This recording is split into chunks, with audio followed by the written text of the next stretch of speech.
افغان طالبان کی double game, Pakistan سے غداری کر کے الٹا الزام بھی پاکستان پر لگا دیا۔ افغانستان نے 12 ربیع الاول کے مبارک دن دہشت گردوں کی جانب سے پاکستان کے مختلف مقامات پر سفاکانہ حملوں کے ذمہ داران کو کٹہرے میں لانے کی بجائے الزام حکومت پاکستان پر لگا دیا۔ تفصیلات کے مطابق یہ الزام افغان عبوری حکومت کے قریب سمجھے جانے والے ٹویٹر اکاؤنٹ المرصاد کے ذریعے لگایا گیا۔ ٹویٹر اکاؤنٹ کے مطابق حکومت پاکستان نے اپنی عوام کو داعش کے ہاتھوں قتل کروا کر سیاسی فوائد حاصل کرنے کا فیصلہ کر لیا۔ اس کے علاوہ یہ بھی دعویٰ کیا کہ افغان عبوری حکومت نے داعش کی کارروائیوں سے متعلق پاکستان اور ایران سے کچھ معلومات شیئر کی تھیں۔ افغان عبوری حکومت کے دوغلے پن کی یہ حالت ہے کہ سن 2021 میں کابل پر قبضہ کیا تو اس نے جب از خود بگرام جیل سے داعش کے سینکڑوں جنگجوؤں کو رہا کر دیا تھا۔ اس کا نتیجہ یہ نکلا کہ وہ داعش جس کا افغانستان میں انتظامی ڈھانچہ کمزور پڑ چکا تھا پھر سے مضبوط بن کر ابھری اور افغانستان میں کئی بے گناہ جانیں ضائع کی۔ اس کے علاوہ پاکستانی سرحد کے ساتھ واقع افغان صوبوں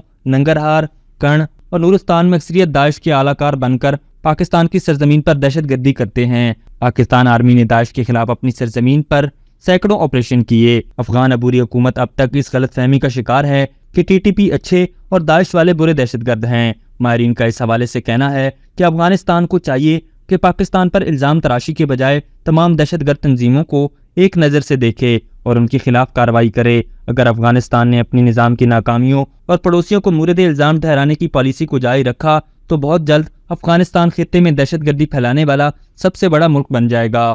ابھی تک کے لیے صرف اتنا ہی۔ مزید دلچسپ اور تازہ ترین خبروں سے آگاہ رہنے کے لیے ہمارے چینل اسلام آباد انسائیڈر کو سبسکرائب کرنا مت بھولیے، اور اگر ہماری یہ ویڈیو آپ کو اچھی لگی ہے تو اسے لائک کر دیں اور اپنی قیمتی رائے کا اظہار نیچے دیے گئے کمنٹ سیکشن میں ضرور کریں۔